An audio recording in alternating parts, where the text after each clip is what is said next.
Hello and welcome to achievers hi dear learners of IGNOU MA psychology. First year के students के लिए एमएपीसी easy notes 003 का explanation चल रहा है। ये जो प्लेलिस्ट आपके सामने ओपन है, आज इसके लास्ट वीडियो को हम कवर करेंगे। अगर आप जून 2025 के एग्जामिनेशंस दे रहे हैं तो मैंने प्रीवियस कई वीडियोस में ये चीज मेंशन की है कि हमने कंटेंट अपडेट किया था और वो अपडेटेड पोर्शन आपको सभी प्लेलिस्ट में मिलेगा।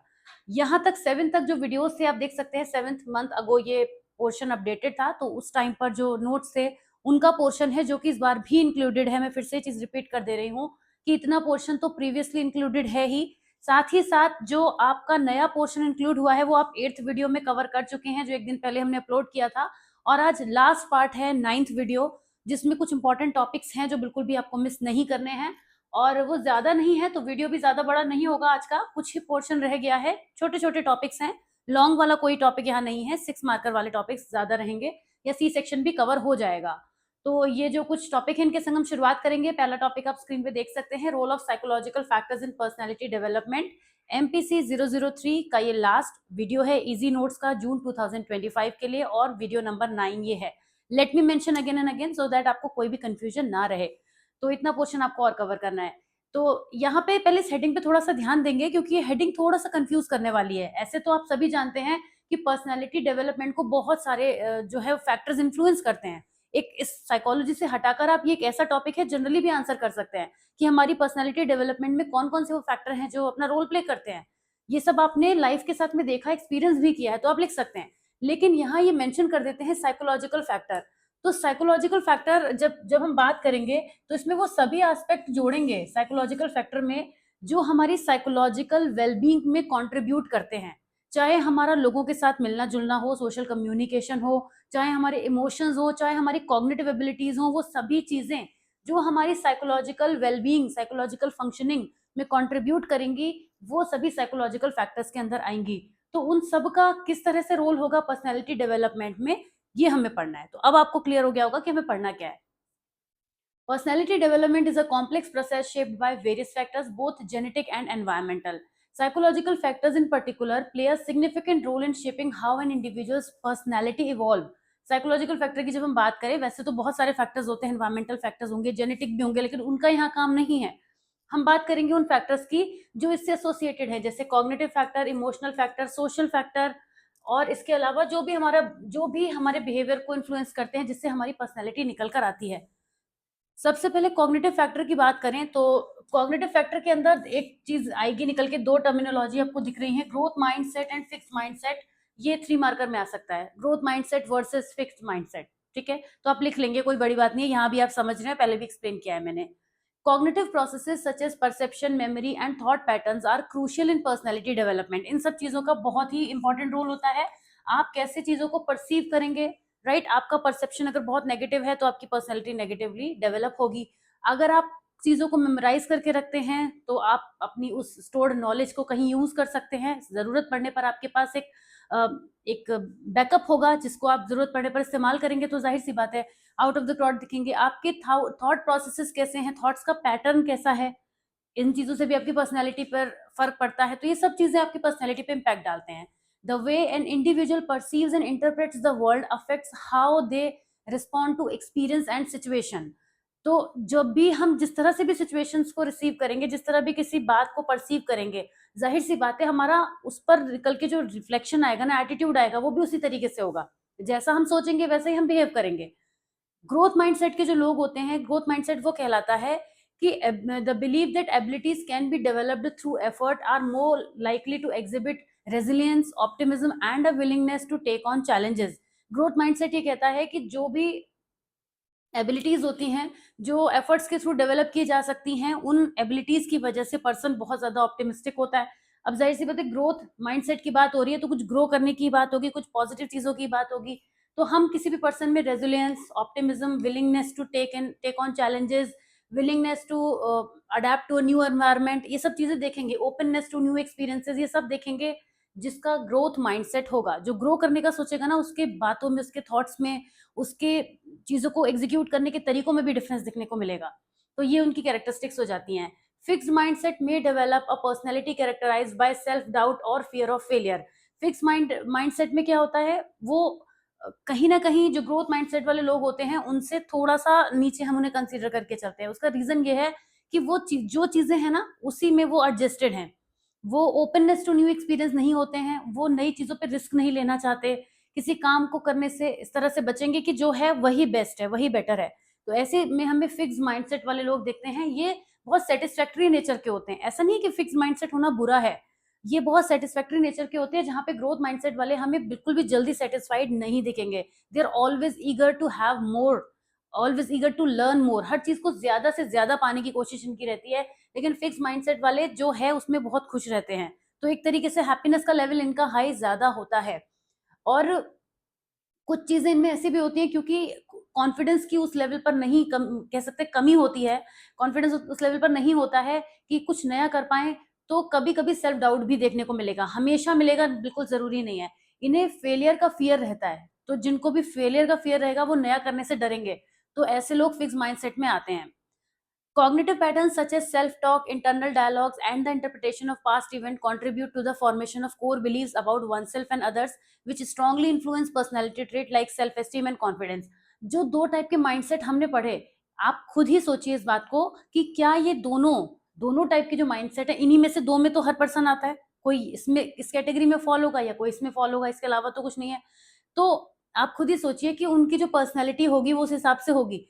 तो जो माइंडसेट है ना हमारा, वो हमारे पर्सनैलिटी को इम्पैक्ट करता है, जो कि एक कॉग्निटिव फैक्टर है बहुत ही पावरफुल, और हम कॉग्निटिव होने के साथ साथ ये हमारी साइकोलॉजिकल फंक्शनिंग को इम्पैक्ट करेगा। साइकोलॉजिकल फंक्शनिंग वैसे ही चलेगी जैसा हमारा माइंडसेट होगा।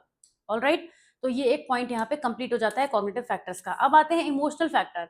इमोशनल फैक्टर्स में इमोशनल इंटेलिजेंस आता है सबसे पहले तो, लेकिन उसके बारे में भी बात करेंगे। Emotions play a key role in shaping personality traits such as emotional regulation, empathy, and coping mechanism. An individual's ability to understand, express, and manage their emotion affect their overall psychological health and personality. आप किसी difficult situation में stuck हो जाते हैं और उस situation में आप बहुत अच्छे से उसको हैंडल कर लेते हैं क्योंकि अपने इमोशंस को उस पर हावी नहीं होने देते, राइट? या फिर कोई पर्सन किसी सिचुएशन में इमोशनली इतना वल्नरेबल हो जाता है कि वो जो सिचुएशन है वो उस पर हावी हो जाती है। तो आप खुद ही समझ रहे होंगे दोनों एग्जांपल्स में कि कहाँ पर हमें पर्सन के इमोशनल फैक्टर्स हाई या लो दिख रहे हैं। Individuals who have a high level of emotional intelligence are often better at navigating relationship, handling stress, and resolving conflicts, which contribute to a stable and adaptable personality. जो लोग emotionally intelligent होते हैं उनकी personality बाकी लोगों से बहुत different होती है। हर पर्सन के अंदर इमोशनल इंटेलिजेंस होता है, लेकिन उसकी डिग्री, उसकी वैल्यू कम या ज्यादा होती है। ऐसा नहीं है कि कोई भी पर्सन इमोशनली इंटेलिजेंट नहीं होता, जीरो तो कुछ होता नहीं है वैसे भी साइकोलॉजी में। तो इमोशनली इंटेलिजेंट लोग जो होंगे वो अपने रिलेशनशिप को अच्छे से मैनेज करना जानेंगे, उनको कॉन्फ्लिक्ट्स कम देखने को मिलेंगे, तो इससे उनकी साइकोलॉजिकल वेलबींग अच्छी रहेगी।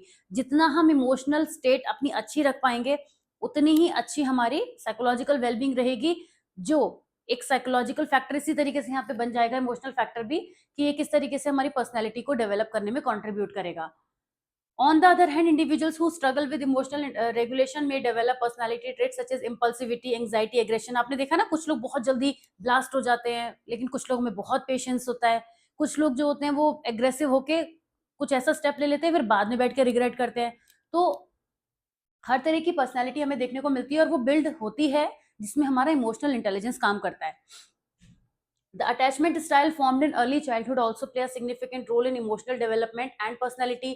शुरुआत में किस तरीके से हमारे इमोशनल अटैचमेंट रहे हैं वो भी, क्योंकि इमोशनल फैक्टर की हम बात कर रहे हैं ना, तो इसलिए इसको इंक्लूड किया है कि जिस तरीके से हमारे अटैचमेंट स्टाइल रहे। अटैचमेंट स्टाइल क्या होते हैं? अटैचमेंट स्टाइल का मतलब हो गया कि एक बच्चा बहुत छोटा जब होता है तो उसके केयर गिवर के साथ में उसके रिलेशनशिप कैसे हैं, उसी को हम अटैचमेंट स्टाइल कहते हैं। केयर गिवर कौन हो सकता है? पेरेंट्स, सिबलिंग्स, ग्रैंड पेरेंट्स, या ऐसा कोई भी पर्सन जो उसकी केयर कर रहा है, चाहे वो नैनी हो, चाहे वो बच्चा जो है किसी ऐसी, होता है ना पेरेंट्स कहीं पे बच्चे को छोड़ते हैं, तो उस तरीके से भी चीजें होती हैं। तो ये सब अटैचमेंट स्टाइल से भी फर्क पड़ता है कि बच्चा आगे चल के किस तरीके की पर्सनैलिटी डेवलप करेगा, तो उसका भी एक रोल होता है। फिर बात करते हैं सोशल फैक्टर्स की। सोशल फैक्टर्स में अगेन सिक्योर अटैचमेंट स्टाइल एक चीज आती है, लेकिन पढ़ेंगे उसे।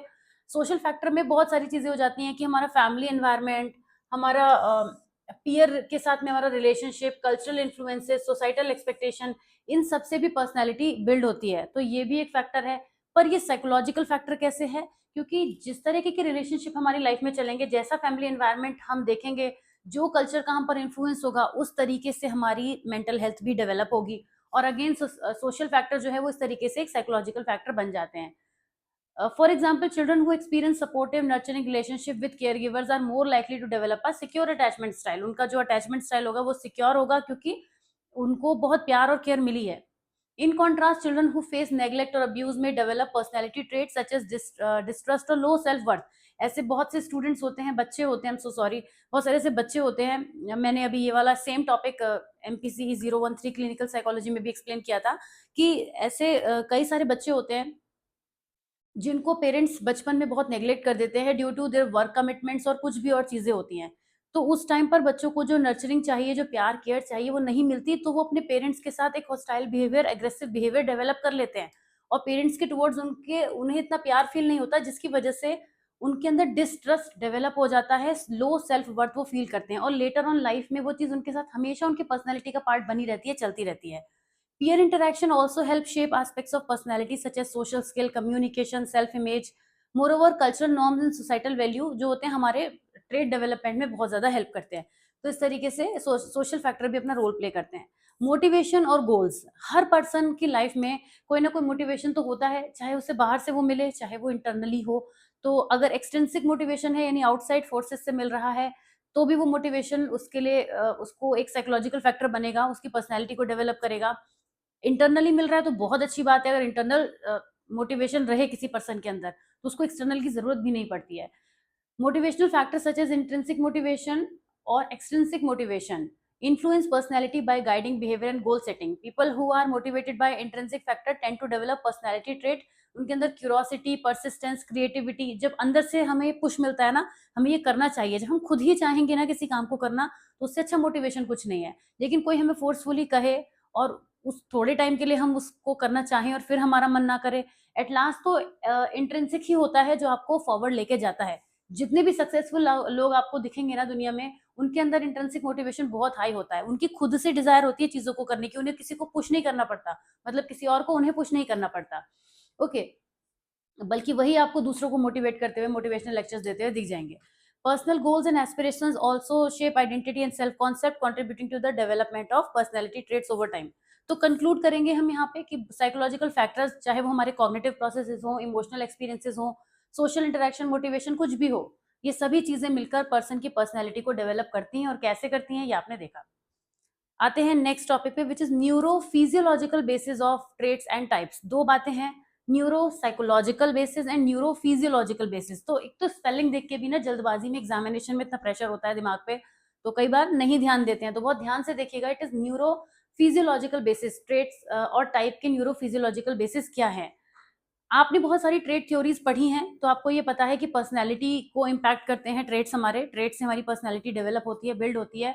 लेकिन उन ट्रेड्स और टाइप्स के अपने न्यूरो फिजियोलॉजिकल बेसिस क्या है, बायोलॉजिकल लेवल पर क्या बेसिस है, उन्हें हम पढ़ेंगे। यानी न्यूरो साइंस इनके बारे में क्या कहती है कि जो भी पर्सनैलिटी ट्रेड्स हैं such as extraversion, neuroticism, openness, इनके कोई बायोलॉजिकल फाउंडेशंस हैं या नहीं है। हम कहते हैं कि कोई पर्सन बहुत एक्सट्रोवर्ट है तो बहुत क्रिएटिव है, वो चीज़ों लोगों से घुलता मिलता है, लेकिन क्या इसके कुछ भी बायोलॉजिकल बेसिस हैं या नहीं है, ये बात न्यूरोसाइंस कहती है। तो न्यूरोसाइंस जो कहती है वो हमें पढ़ना है, और किन किन चीज़ों को वो रोल देती है यहाँ पे। Brain structure and personality traits, यानी किस तरीके से पर्सनैलिटी ट्रेट हमारे ब्रेन स्ट्रक्चर से एसोसिएटेड होते हैं। हमारे ब्रेन के कुछ रीजन है, स्पेसिफिकली बात करें तो प्रीफ्रंटल कॉर्टेक्स है जो डिसीजन मेकिंग के लिए रिस्पॉन्सिबल है, सेल्फ कंट्रोल एंड प्लानिंग के लिए। तो इसकी वजह से क्या होता है, पर्सन के अंदर कंसाइंटियसनेस, इमोशनल रेगुलेशन, इस तरीके के ट्रेट्स देखने को मिलते हैं। जब डिसीजन मेकिंग होगी, सेल्फ कंट्रोल होगा, तो आपके अंदर इमोशनल रेगुलेशन भी होगा, वो उसके लिए रिस्पॉन्सिबल हो जाता है।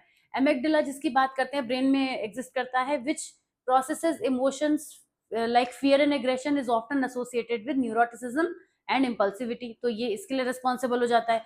तो मतलब ये हो गया कि जो हमारी पर्सनैलिटी के ट्रेट्स हैं वो ब्रेन के स्ट्रक्चर से लिंक्ड हैं, क्योंकि ब्रेन का जो कुछ पार्ट है वो हमारे इन इमोशंस को इवोक करने का काम करते हैं। इसके बाद neurotransmitters and personality types, dopamine, serotonin, ये सब नाम आपने सुने हुए हैं, play a critical role in regulating mood and behaviour, influencing traits like extraversion and neuroticism. High or dopamine levels are associated with reward seeking behavior, making individuals more likely to exhibit extraverted traits. जब बहुत ज्यादा happy hormone कहते हैं ना dopamine को, जब हम बहुत ज्यादा खुश होते हैं तो हमारा डोपामीन का लेवल हाई हो जाता है, और हाई होने की वजह से हमारे अंदर और एनर्जी बढ़ती है। कभी देखिएगा, नोटिस कीजिएगा कि जब आप बहुत ज्यादा खुश होते हैं ना, तब आपको उस समय और ज्यादा कुछ करने का मन करता है। मेरे साथ तो ऐसा होता है कि मैं बहुत ज्यादा जब खुश हो जाती हूँ किसी चीज से, तो मैं डबल मोटिवेटेड हो जाती हूँ, और मेरा मोटिवेशन बढ़ता है तो पहले से कुछ अच्छा हो रहा होता है, उसके बाद मुझे कुछ और भी अच्छा करने का दिल करने लगता है, और वो होता भी है। तो ये चीज कैसे होती है, हमारी पर्सनैलिटी का टाइप ही तो डिफाइन कर रहे हैं कि हम और एक्साइटेड हो जाते हैं, हमारा और ज्यादा चीजों को बेहतर करने का मन करने लगता है, मूड में हमारे चेंजेस आते हैं। तो इस तरीके से न्यूरोट्रांसमीटर्स कनेक्टेड होते हैं। Genetics and inheritance, research also suggest that a genetic basis for personality traits. बहुत सारी स्टडीज हुई हैं, वो स्टडीज को तो हमने यहाँ डिटेलिंग नहीं करी है, लेकिन कुछ ट्विन एंड फैमिली स्टडीज हुई हैं जिसमें हमें पता चलता है कि इंट्रोवर्जन एक्सट्रोवर्जन के लिए भी कुछ जेनेटिक रोल रिस्पॉन्सिबल हैं।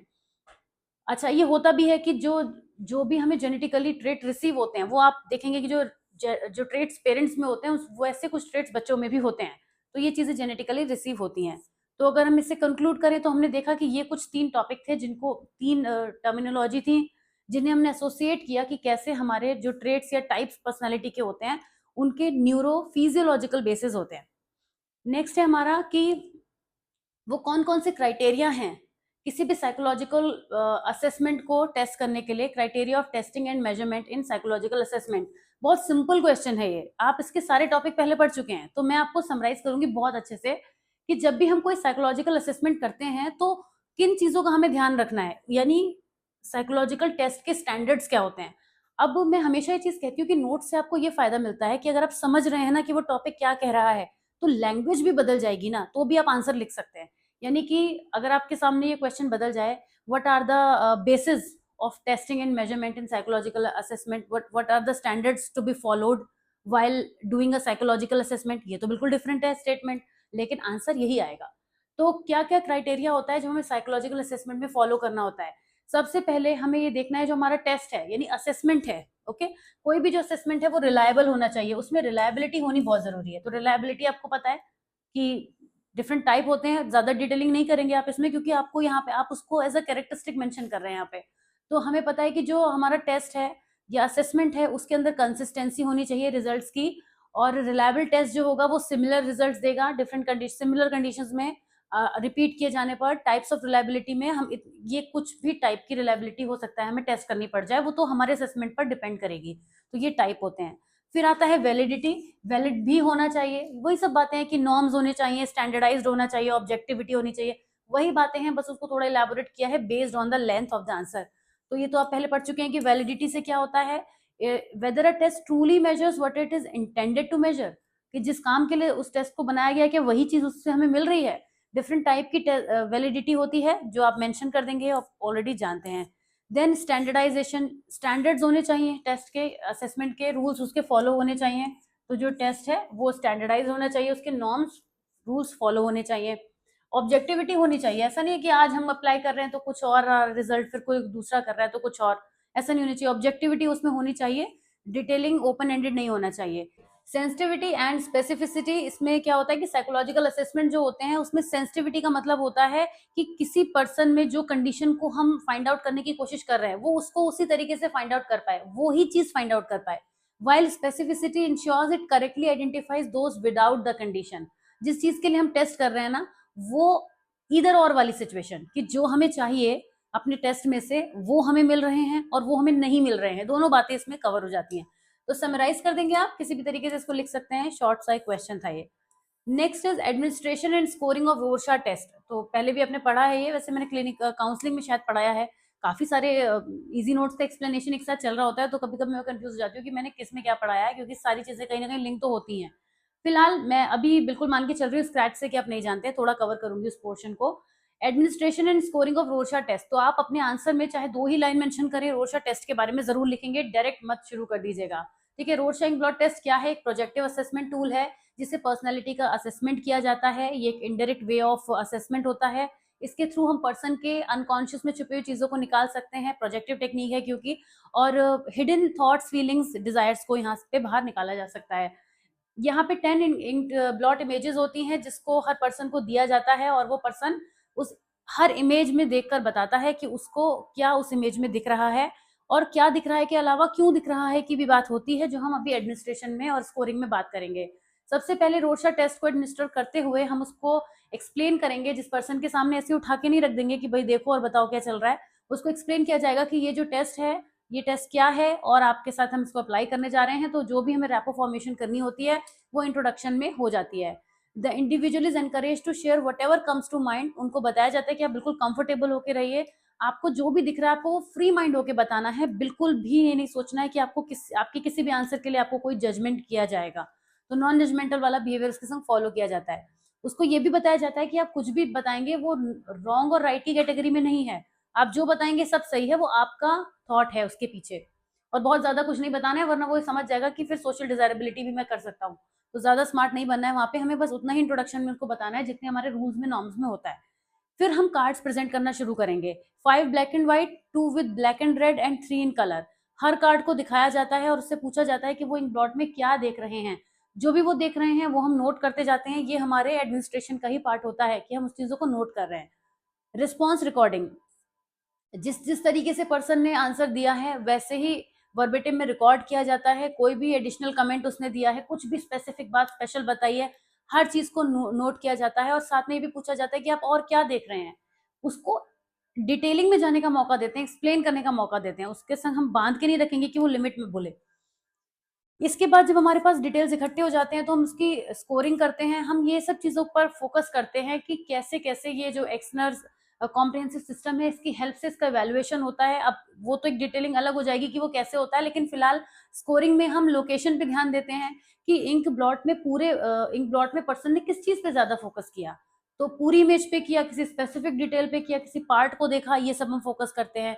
कंटेंट में हम ये देखते हैं कि किस तरीके के कंटेंट वो दिख रहा है। उससे एनिमल दिख रहा है, कोई लिविंग बीइंग दिख रहा है, कोई नॉन लिविंग दिख रहा है, कोई खाने से रिलेटेड ऑब्जेक्ट दिख रहा है, कोई उड़ती हुई चीज दिख रही है। तो किस तरह टाइप जो है उसका कंटेंट का वो देखेंगे। फिर इसके बाद डिटर्मिनेंट्स पे भी फोकस करेंगे कि वो जिसका किस तरीके के फॉर्म में उसे दिख रहा है, कौन सा कलर वो फोकस कर रहा है, और बारीकी में हम चले जाते हैं, डिटर्मिनेंट्स पे फोकस करते हैं। इस तरीके से हम चीजों को ऑब्जर्व करते जाते हैं। फॉर्म क्वालिटी कि किस हद तक जो है वो रियलिस्टिक है या डिस्टॉर्टेड है, माइंड में उसकी क्लैरिटी है उस पिक्चर को लेके या अनक्लियर दिख रहा है, ये सब भी नोटिस करते हैं। साइकोलॉजिकल कंटेंट, उसको इमोशनल थीम से भी कनेक्ट करते हैं कि वो जो कंटेंट देख रहा है उसमें वो नेगेटिव परसेप्शन दे रहा है, पॉजिटिव दे रहा है, ये सब चीजें उसमें हम नोट करते हैं। और लास्ट में उसका जो भी हमें रिजल्ट निकालना होता है प्रॉपर तरीके से वो हम करते हैं। तो ये हमारा मेथड हो गया कि कैसे हम उसको एडमिनिस्टर करते हैं और कैसे उसकी स्कोरिंग करते हैं। आंसर लिखने के लिए इतना काफी है, समझने के लिए तो और कितना भी समझाया जाए कम ही है। लास्ट टॉपिक है न्यू पर्सनैलिटी इन्वेंट्री, जो कि 5 फैक्टर मॉडल है, जो कि पॉल कोस्टा और रॉबर्ट मैकरे ने दिया था। बहुत ही यूजफुल है, आज के टाइम में बहुत ज्यादा यूज होती है न्यू पर्सनैलिटी इन्वेंट्री, बहुत ज्यादा यूजफुल है और बहुत ज्यादा वाइडली यूज भी होती है। 5 फैक्टर मॉडल इसको हम कहते हैं। ध्यान रखिएगा ये 5 फैक्टर मॉडल है, जबकि 5 स्टेज मॉडल साइकोडायनेमिक्स में आता है। ये बात प्लीज कहीं नोट कर लीजिए अगर आप वीडियो देख रहे हैं तो, कि ये 5 फैक्टर मॉडल है। इसको ये 5 फैक्टर मॉडल जो है वो ओशियन से समझते हैं, आप याद रखते हैं, जिसके एक्रोनिम है। अभी एक एक करके पांचों को समझेंगे। यहाँ पे देखिए ओशियन के OCE, A और N, आप उसी ऑर्डर में लिख सकते हैं, ओशियन के ऑर्डर में लिख सकते हैं, ऐसा कोई जरूरी नहीं है यहाँ पे आगे पीछे लिखा है। लेकिन जो 5 स्टेज मॉडल है, 5 स्टेज थ्योरी जिसे आप कहते हैं, वो आती है आपके साइकोडायनामिक्स में, जिसमें phallic stage, anal stage, latency, वो सारी स्टेजेस आती हैं। ओरल स्टेज है ना, वो उन स्टेजेस की बात करती है, वो साइकोसेक्सुअल डेवलपमेंट पर बेस्ड है। तो ये 5 स्टेज थ्योरी मैंने लिखा नहीं है, चलिए अब लिखने की फिलहाल मुझे जरूरत भी नहीं है, साइकोडायनामिक्स में आती है। हम पढ़ रहे हैं न्यू पर्सनैलिटी इन्वेंट्री, जिसका नाम 5 फैक्टर मॉडल भी है। अगर एग्जाम में 5 फैक्टर मॉडल आएगा तो भी यही लिखना है आपको, अगर न्यू पर्सनैलिटी इन्वेंट्री आ जाएगा तो भी यही लिखना है, राइट। तो है क्या ये मॉडल? ये जो पर्सनैलिटी के 5 बिग 5 ट्रेट्स को बताता है ना, बिग 5 थ्योरी भी कहा जाता है इसको। तो बिग 5 थ्योरी आ जाएगी तो मतलब आपको पर्सनैलिटी की थ्योरी लिखनी है। तो बिग 5 थ्योरी में ये कहा जाता है कि जो 5 डायमेंशन है पर्सनैलिटी की, उन्हीं को मेजर किया जाता है और वही हमारी पर्सनैलिटी को पूरी तरीके से डिफाइन कर देती हैं। जिसमें कि पांचों की बात करें तो सबसे पहले ओपननेस टू एक्सपीरियंस, मतलब कोई पर्सन किस हद तक इमेजिनेटिव है, नए एक्सपीरियंस के लिए कितना क्यूरियस है, न्यू एक्सपीरियंस को कितना एक्सेप्ट करना चाहता है, इससे उस पर्सन की पर्सनैलिटी का मेजरमेंट होता है। दूसरा सी पे फोकस करते हैं, conscientiousness, the level of self discipline, responsibility and goal oriented behaviour. लोग जो होते हैं वो कितने ज्यादा एम्बिशियस होते हैं, कितना चीजों को करना चाहते हैं, उनके अंदर कितना सेल्फ डिसिप्लिन होता है, डिजायर होती है, किसी काम को करते हैं तो पूरा करके ही वापस लौटते हैं। ये चीजें हमें यहाँ पे कंसाइटियसनेस में से दिखती है। इसके स्पेलिंग जरूर याद कर लीजिएगा, बच्चे गलत लिखाते हैं। देन एक्स्ट्रावर्जन, कोई भी पर्सन कितना सोशिएबल है, उसकी एनर्जी कितनी हाई है, कितना असर्टिवनेस उसके अंदर है, ये उसके एक्स्ट्रावर्जन के पार्ट को दिखाती है। Then agreeableness, the degree of cooperativeness, compassion and trust towards other, लोग कितना ज्यादा दूसरों के टुवर्ड्स हेल्पफुल नेचर के हैं, काइंड नेचर के हैं, वो सारी चीजें अग्रीबलनेस से दिखती हैं। Then comes neuroticism. अब इसको बताने से पहले मैं आपको एक चीज बता दूं कि जो 4 आपने फैक्टर पढ़े, ये सब चीजें जब ये कोई पर्सन इन सब पे हाई होता है तो इसका मतलब वो पॉजिटिव है। पॉजिटिव वाली साइड आप देखेंगे। अगर हमने कहा कि पर्सन का जो स्कोर है वो एक्स्ट्रावर्जन पे हाई आ रहा है तो वो कैरेक्टरिस्टिक्स उसकी पॉजिटिव आ रही होंगी। अगर कोई पर्सन कंसाइटियसनेस पे हाई है तो पॉजिटिव कैरेक्टरिस्टिक्स आ रही होंगी। कोई पर्सन ओपननेस टू एक्सपीरियंस पे हाई है तो मतलब वो बहुत ज्यादा उसके अंदर रिस्की बिहेवियर भी हो सकता है, वो बहुत ज्यादा नई चीजों को, चैलेंजेस को एक्सेप्ट करने वाला होगा। तो मतलब सब चीजें यहाँ पे आपको पॉजिटिव दिखेंगी। लेकिन ये एकमात्र ऐसा बिग 5 फैक्टर में फैक्टर होता है न्यूरोटिसिज्म, जब ये हाई होता है तो चीजें नेगेटिव होती हैं। इसीलिए मैं समझा रही हूँ आपको कि the tendency to experience negative emotion like anxiety, depression and vulnerability. अगर कोई पर्सन बहुत ज्यादा इमोशनली वीक है, ये नेगेटिव साइड है ना, तो मतलब वो न्यूरोटिसिज्म पे हाई है। बाकी केसेस में हम देख रहे थे कि सारी चीजें पॉजिटिव थी, तो बाकी सारी चीजें जो थी वो आपको पॉजिटिव की वजह से हाई में कनेक्ट हो रही थी। तो ध्यान रखिएगा, न्यूरोटिसिज्म में उल्टा होता है बाकी सबका, राइट। तो ये साइड हो गई। न्यूरोटिसिज्म को मैंने कई बार एक्सप्लेन भी किया है। आपका इमोशनल अनस्टेबिलिटी का दूसरा नाम न्यूरोटिसिज्म है, अगर ध्यान ना रहे तो। ओके, तो नियोपीआई जो है वो सेल्फ रिपोर्ट और ऑब्जर्वर रेटिंग की हेल्प से हम यहाँ पे डेटा गैदर करते हैं, और इसमें 240 आइटम्स होते हैं, और इसका एक शॉर्टर वर्जन भी है जिसमें 60 आइटम्स होते हैं। ज्यादातर यही आपके एक्सपेरिमेंट्स में आपको सिखाया जाता है। आप फर्स्ट ईयर में एक सेकेंड ईयर में करेंगे, इस प्रैक्टिकल को कराया जाता है कई जगह पर, नियो पर्सनैलिटी इन्वेंट्री। कुछ लोगों के यहाँ फर्स्ट ईयर में भी कराया गया होगा। तो 60 आइटम्स इसमें होते हैं और 6 फैसेट्स में उनको ब्रेक कर दिया जाता है, और हर क्वेश्चन से अलग अलग पर्सनैलिटी के ट्रेड्स का मेजरमेंट हो रहा होता है, जो 5 ऊपर दिए थे। तो रिसर्च में, क्लिनिकल सेटिंग में, ऑर्गेनाइजेशनल एनवायरनमेंट में काफी ज्यादा यूज होता है, और आज के टाइम में, प्रेजेंट सिनेरियो में, ये बहुत ही इंपॉर्टेंट टूल है, राइट। तो ये था last topic, and I hope कि जो आपका MPC 003 है वो यहाँ पर अब कंप्लीट तो हो ही गया ना। आई होप कि आप बहुत अच्छा पेपर करके आएंगे। इतना आपने अगर पढ़ लिया है तो उसके बाद आपको कुछ और ज्यादा टेंशन लेने की जरूरत बिल्कुल भी नहीं है। मोर देन इनफ कंटेंट है, 9 वीडियोस, यानी इतने सारे टॉपिक्स कम नहीं है आपके सिलेबस में से। ऑलमोस्ट आधे से ज्यादा बुक आप कवर कर चुके हैं, तो इतना भी पढ़ के आप बहुत अच्छे एग्जामिनेशन दे पाएंगे। I wish you all the very best for your examination, and I will see you soon in the next video. Till then, take care of yourself. Bye bye.